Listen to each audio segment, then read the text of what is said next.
हो गया, मैसेज नहीं गिरा इस पे।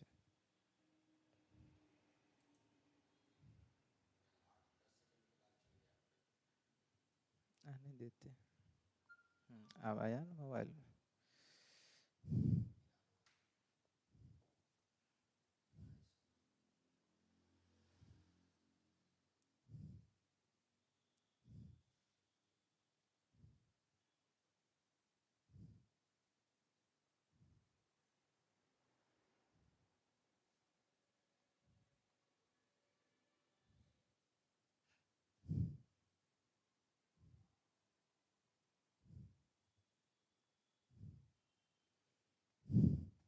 स्क्रीन ठीक है, ठीक है।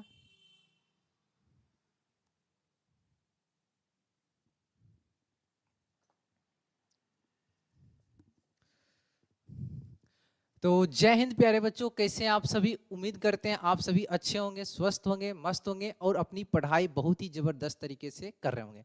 तो प्यारे बच्चों, क्लास 10th वाले आप सभी के लिए हम साइंस का फिर से प्यारे बच्चों 50 मोस्ट इंपॉर्टेंट ऑब्जेक्टिव क्वेश्चन लेकर आए हैं, जो आपके फाइनल बोर्ड एग्जाम यानी 2027 में आप लोग जो एग्जाम देने वाले हैं उसके लिए मेरे भाई काफी ज्यादा महत्वपूर्ण क्वेश्चन होने वाला है और बहुत ही खतरनाक। ठीक है, तो आप लोग देखते रहिए इस वीडियो को, सारे क्वेश्चन आपको याद करवा देंगे और इसी से आपके बोर्ड एग्जाम में क्वेश्चन पूछे जाएंगे, इससे बाहर कुछ नहीं होगा। ठीक है, तो अभी दोपहर को हम लोग लाइव क्लास चुकी करते हैं, तो सभी बच्चा आप लोग दिल से एक बार शेयर कर दीजिए ताकि सभी दोस्त आ जाए और इस लाइव में आनंद ले। और जो भी क्वेश्चन में का डाउट हो आप हमें चैट बॉक्स में कमेंट करते रहिएगा और इसका सॉल्यूशन अच्छे तरीके से आपको समझाते चलेंगे। ठीक है, तो चलिए मेरे भाई शुरुआत करते हैं आज की इस क्लास को। एक बार सभी पहले बच्चा पार्टी शेयर कर देंगे और जितने भी आ गए हैं एक बार कमेंट चैट बॉक्स में अपना जवाब दीजिएगा। ठीक है, तो चलिए शुरुआत करते हैं बच्चा पार्टी सबसे पहले क्वेश्चन से।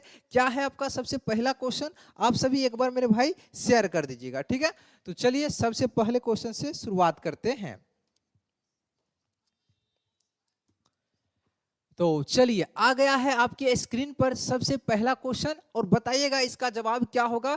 चलिए मेरे भाई, तो सबसे पहले क्वेश्चन का जवाब दीजिएगा। आपके समक्ष पहला क्वेश्चन है और जवाब देने का प्रयत्न कीजिएगा। तो चलिए भैया सबसे पहला क्वेश्चन, और आपको कोई भी समस्या हो आप कमेंट जरूर करना। ठीक है, सबसे पहला क्वेश्चन देखिए। तो सबसे पहले हम लोग साइंस में भौतिकी से चलेंगे। ठीक है, तो देखिए सबसे पहला क्वेश्चन आपके समक्ष मेरे दोस्त, प्रकाश के परावर्तन के कितने नियम होते हैं।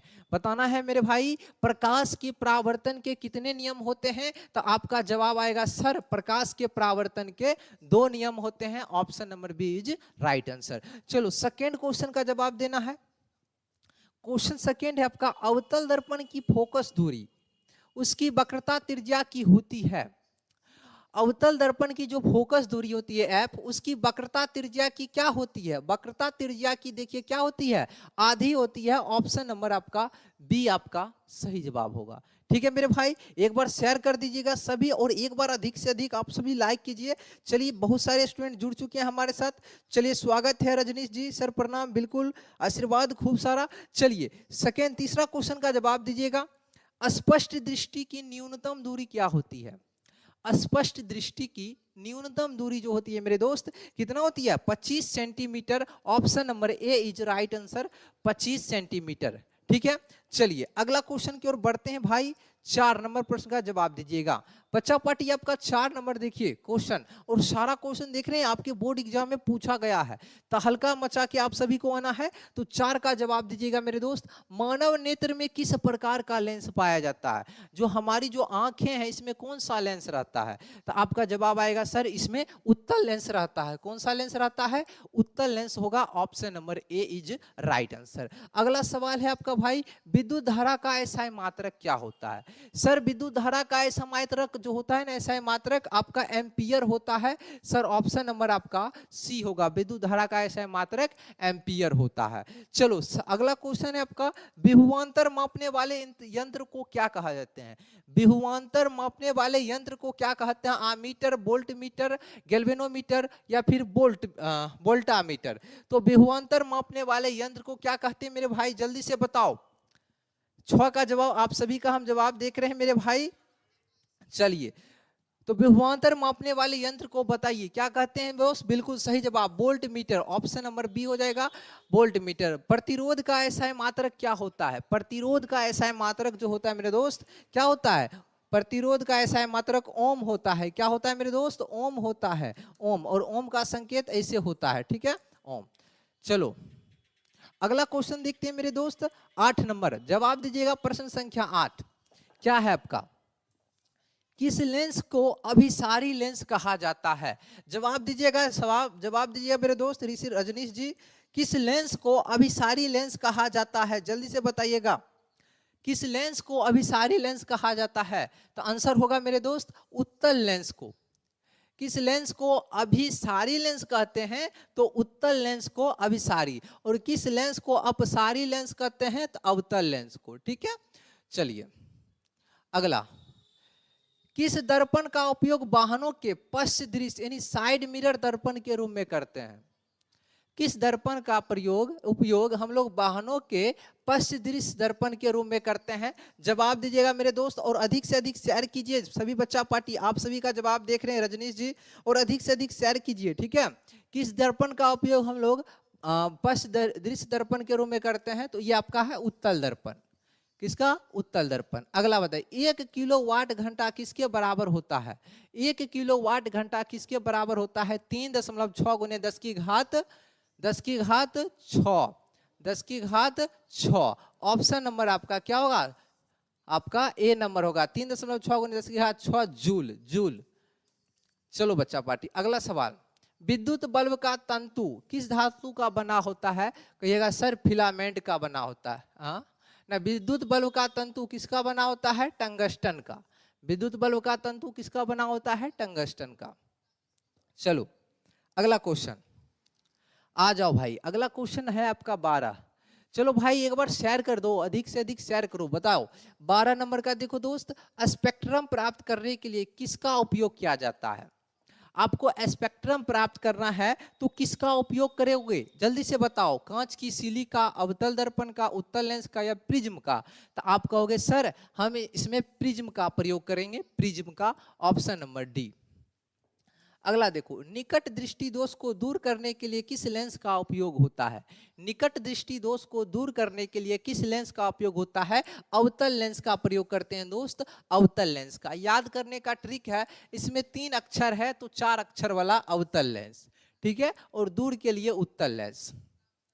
चलो अगला देखो, दीर्घ दृष्टि दोष यानी दूर दृष्टि को निवारण के लिए प्रयुक्त होता है, तुरंत बताएं हैं।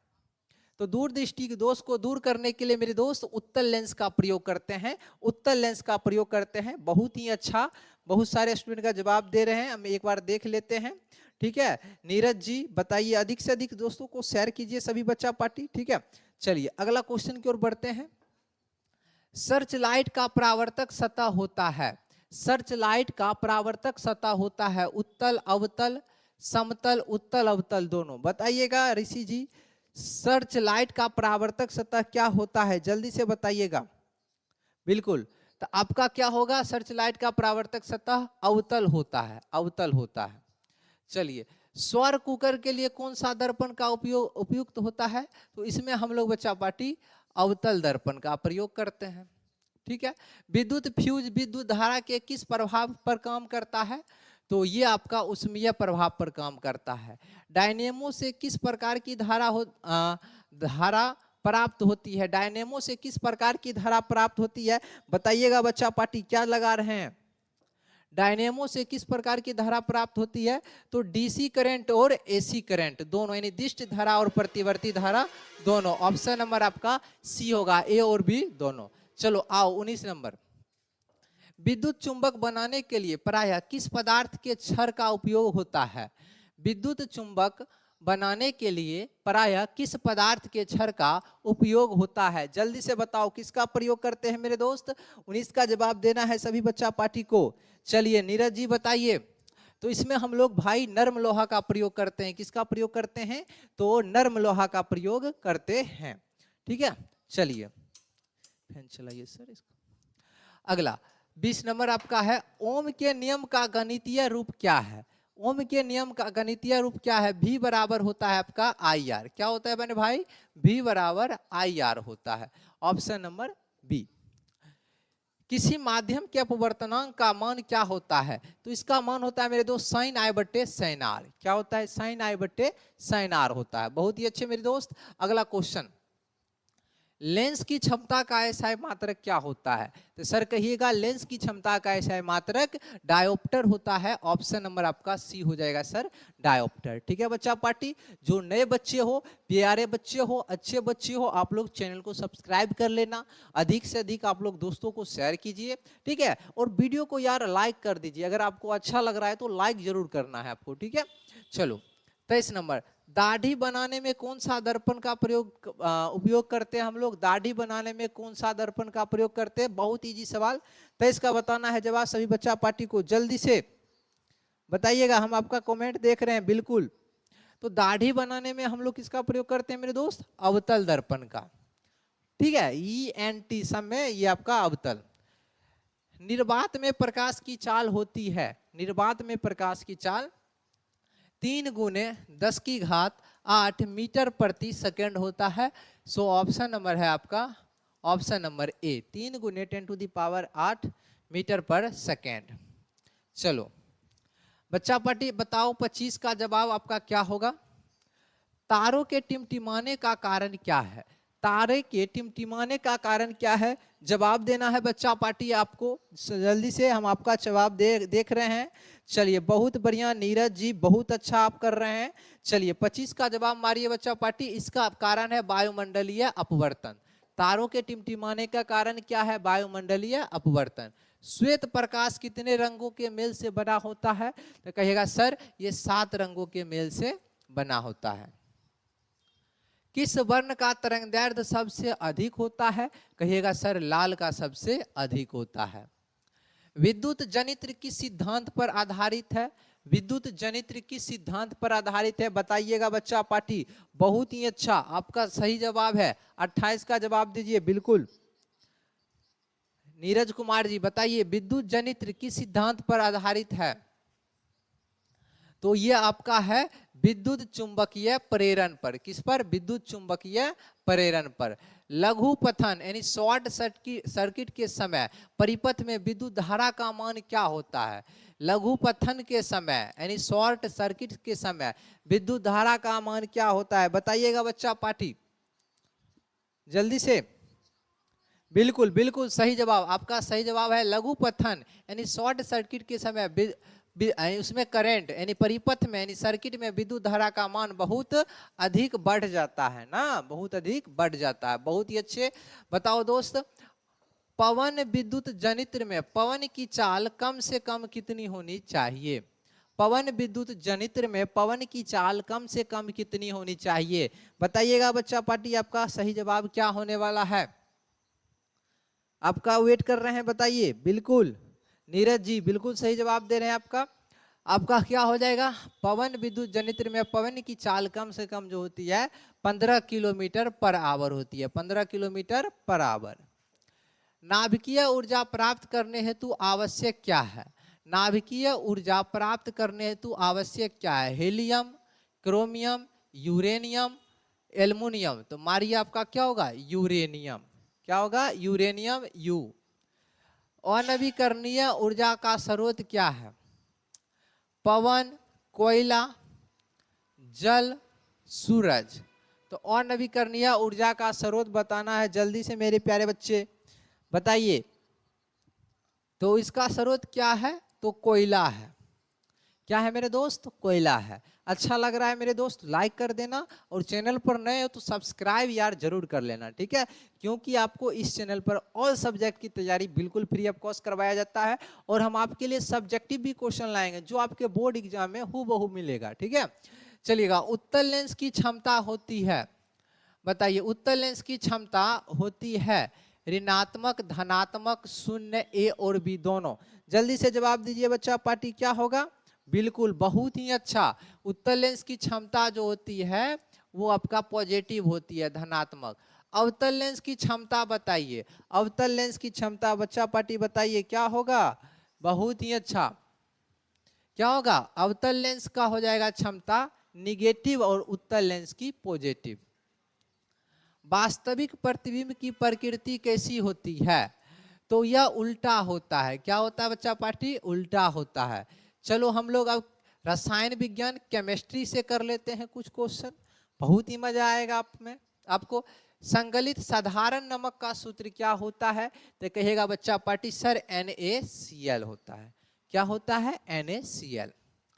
रासायनिक अभिक्रिया में भाग लेने वाले पदार्थ को क्या कहते हैं, तो कहिएगा सर इसे हम लोग अभिकारक कहते हैं। क्या कहते हैं, अभिकारक। चलिए, अम्ल का पीएच मान होता है, अम्ल का पीएच मान बच्चा पार्टी कितना होता है, बोलो भाई, तो कहिएगा सर 7 से कम होता है। कितना होता है, 7 से कम होता है। क्षार यानी भस्म का पीएच मान कितना होता है, कहिएगा सर 7 से अधिक होता है, 7 से अधिक होता है। ठीक है बच्चा पार्टी, जवाब देते रहना सभी, आपका कमेंट वहां हम देख रहे हैं। ठीक है, ऋषि राज जी पूरा प्रश्न का जवाब दे रहे हैं, बहुत ही अच्छा। उदासीन विलयन का पीएच मान कितना होता है, तो कहोगे सर उदासीन विलयन का पीएच मान सर 7 होता है। ठीक है, बेकिंग सोडा का रासायनिक सूत्र, मतलब खाने वाला जो सोडा होता है इसका रासायनिक सूत्र NaHCO3 होता है, सोडियम बाइकार्बोनेट। इसका रासायनिक नाम क्या है, केमिकल नाम है सोडियम बाइकार्बोनेट। बोर्ड एग्जाम में आएगा तो याद रखिएगा, सोडियम बाइकार्बोनेट, कार्बोनेट याद रखना। विरंजक चूर्ण का रासायनिक सूत्र क्या होता है, CaOCl2। CaOCl2 मतलब कैल्शियम ऑक्सीक्लोराइड।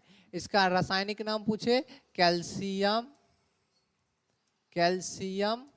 Oxychloride, oxychloride. ठीक है दोस्त, याद रखना।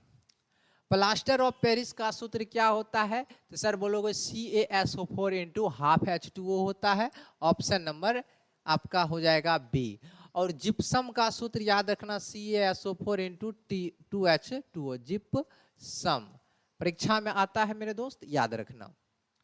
शुद्ध सोना कितने कैरेट का होता है, कहोगे सर 24 कैरेट का होता है। कितने कैरेट का होता है सर, 24 कैरेट का।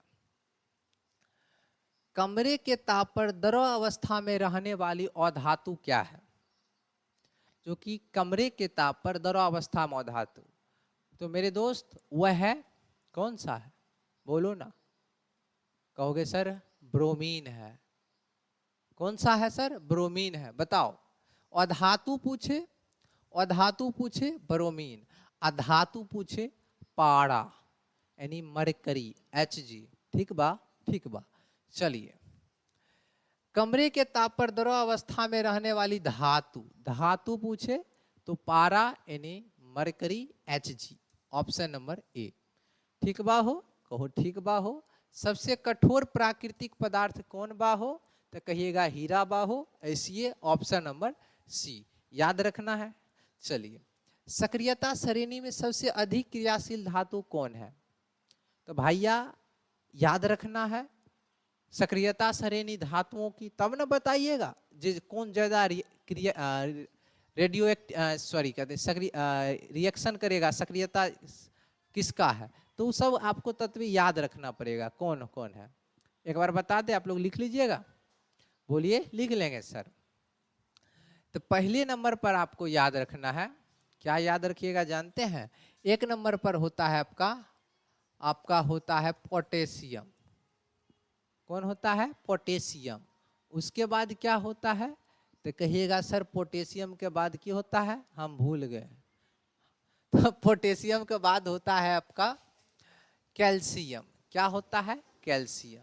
सर उसके बाद क्या होता है, उसके बाद कहिएगा सर सोडियम होता है। सर भूल गए, उसके बाद मैग्नीशियम होता है। Potassium, calcium, sodium, potassium, calcium, sodium, magnesium. उसके बाद सर याद रखिएगा एल्युमिनियम। क्या याद रखिएगा, एल्युमिनियम। ठीक बा। और बाद याद रखिएगा जिंक, जिंक, जिंक, उसके बाद याद रखिएगा आप लोग क्या, जिंक बाद याद आपको रखना है, हम भाग जाते हैं, potassium, calcium, sodium, magnesium, aluminium, zinc का। उसके बाद आपको याद रखना है किसका, जिंक के बाद कौन है हो, जिंक के बाद होगा टीन, सोना यानी चांदी, ना ना ना इन्ने न है सोना चांदी हो, तो आपको ये ध्यान रखना है जिंक, एक बाद और है, अब बीच में है हाइड्रोजन, उसके बाद है आपका मरकरी एच, ना ना ना ना, थोड़ा एक बार देखना पड़ेगा बच्चा पार्टी, लेकिन इसका आंसर हम आपको सही से बता देते हैं। सक्रियता शरीर में सबसे अधिक क्रियाशील तत्व, आप ऊपर वाला 4 को से बता सकते हैं। सबसे ज्यादा है पोटेशियम, देखिए सोना जो है ये नीचे से 2 नंबर पर है, सॉरी एयू मतलब सोना, ये 1 नंबर, ये सबसे कथी वाला अधिक, ये नहीं है, ये सबसे कम है, सोना जो है सबसे कम है, सोडियम अधिक है, कॉपर अधिक है, सबसे अधिक है पोटेशियम।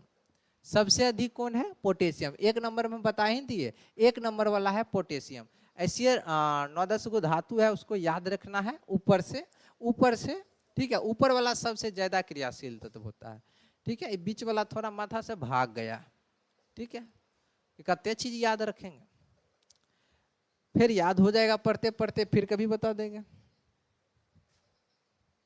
इसको मिटाते हैं भाई ना।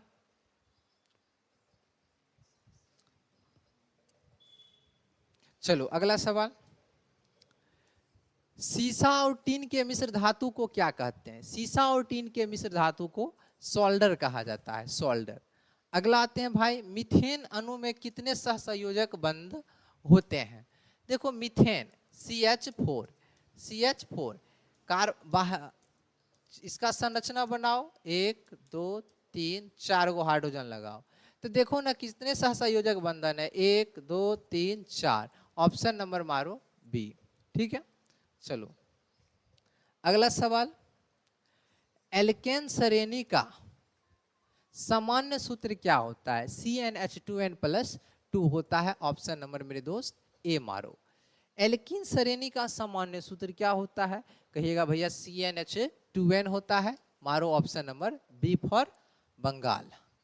एल्काइन श्रेणी का सामान्य सूत्र क्या होता है, कहोगे सर CnH2n-2 होता है, option number C is right answer. Next question, ethanol का क्रियाशील मूलक क्या है, एथेनॉल, नॉल में पढ़ते हैं तो ऑल मतलब एल्कोहल, OH को क्या कहते हैं, एल्कोहल, CHO को क्या कहते हैं, कहिएगा सर एल्डिहाइड, याद रखना। CO की कहते हैं कीटोन, क्या बोलोगे सर, कीटोन। COOH क्या बोलोगे, carboxylic acid, carboxylic acid. Aldehyde श्रेणी के यौगिकों का क्रियाशील समूह क्या है, एल्डिहाइड में लगल रहेगा CHO, भी जस्ट बताएं, ये alcohol, carboxylic acid, ketone. Carboxylic अम्ल का क्रियाशील क्या होगा, कार्बोसिलिक में सर क्या होगा, बोलो बोलो बोलो, कार्बोसिलिक में भी तुरंत बताएं, COOH। आधुनिक आवर्त सारणी में आवर्तों की संख्या क्या है, आवर्त मतलब सुतल पंक्ति क्या है भाई, तो कहोगे सर 7 गो आवर्त है और 18 गो वर्ग है। आधुनिक आवर्त सारणी में वर्गों की संख्या कितना है, कहोगे सर 18 है। अक्रिय यानी निष्क्रिय तत्व कौन है, कहोगे सर इसमें हीलियम है, कौन है, हीलियम। लोहा के परमाणु संख्या कितना होता है, कहोगे सर 26 होता है।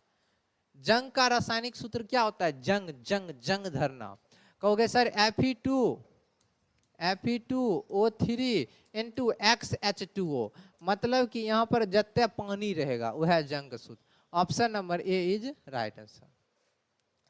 अब समझना मेरे दोस्त अगला सवाल, जिंक और तनु हाइड्रोक्लोरिक अम्ल से अभिक्रिया से कौन सी गैस निकलती है, Zn जिंक हाइड्रोक्लोरिक अम्ल HCl रिएक्शन करेगा, हाइड्रोजन को उठा के फेंक देगा, Zn+Cl2 बना लेगा, सॉरी मेरे दोस्त, ZnCl2 बनेगा, क्या बनेगा, Zn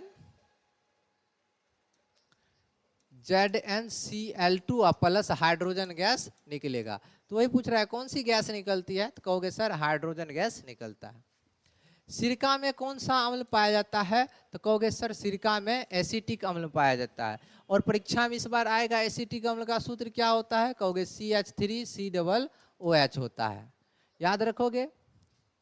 कहोगे सर ललका चिट्टी में, लाल चीटी, चीटी के डंक में कौन सा अम्ल रहता है, कहोगे सर मेथेनोइक अम्ल, ठीक है। सिट्रिक अम्ल किस में होता है, कहोगे सर नींबू में, नींबू में, नींबू में, किसमें, नींबू में, नींबू में कौन सा अम्ल, सिट्रिक अम्ल। जितना भी सिट्रस फल है, नींबू, संतरा, कच्चा अंगूर, खाए मजा आता है, उस सब में कौन सा अम्ल, कहोगे भाई सिट्रिक अम्ल। टार्टरिक अम्ल किस में होता है बताओ, टार्टरिक अम्ल किस में होता है, कमेंट करके बताओ। इसका जवाब चैट बॉक्स में कमेंट में देना है। टमाटर में कौन सा अम्ल पाया जाता है, कहोगे सर ऑक्जेलिक अम्ल, टमाटर में ऑक्जेलिक अम्ल। लैक्टिक अम्ल कथी में पाया जाता है, कहोगे दूध में। सिट्रिक अभी पता ये दिए, एसिटिक सिरका में।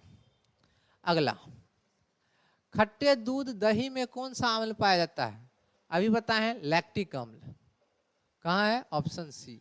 चीटी के डंक में फॉर्मिक अम्ल यानी मेथेनोइक अम्ल। बॉक्साइट किस धातु का मुख है इसका, कहोगे सर एल्युमिनियम का है। हेमेटाइट किस धातु का है इसका, बताओ, हेमेटाइट लोहा का, किसका है, लोहा का। देखो रहे हो भाई, मारो अगला क्वेश्चन का जवाब। सल्फाइड एस का सांद्रण किस विधि द्वारा होता है, फेन उत्प्लवन विधि के द्वारा। सोडियम की परमाणु संख्या 11 होती है, ठीक है भाई। 70 क्वेश्चन करवा दिए, 50 क्वेश्चन के बाद किए थे, 70 करवा दिए, ठीक है। तो चलिए आज के लिए इतना ही रहने देते हैं। हमारे साथ अभी भी बहुत सारे भाई बाटी जुड़े हुए हैं और आप सभी का वेलकम है, इतना देर तक आप लोग सभी जुड़े रहें, ठीक है। तो चलिए बच्चा पार्टी, अब हम लोग मिलते हैं फिर नई क्लास में। और अभी भी बहुत सारे बच्चा पार्टी जुड़े हुए हैं, हम नाम लेंगे रील्स, विकेश, वजनस, गोलू, गोलू, नीरज और बहुत सारे बच्चा पार्टी है, रमेश। चलिए तो बच्चा पार्टी आप लोग अधिक से अधिक पहले लाइक कर दो, जितने भी भाई हो एक बार लाइक कर दो, आपका लाइक का रेशियो बहुत ही कम है, ठीक है। और जो नए भाई हो सब्सक्राइब करो, और प्रत्येक दिन दोपहर को लाइव आते हैं, तो आपको लाइव में जुड़ना है हमारे साथ, ठीक है। चलिए तो रहने देते हैं आज के लिए, फिर मिलते हैं नई क्लास में, ठीक है। लाइक करो जितने भी भाई हो, ठीक है। नमन कुमार जी हाय, ठीक है। चलो आज के लिए इतना ही, फिर मिलते हैं नई क्लास में। चलिए सर एंड करते हैं।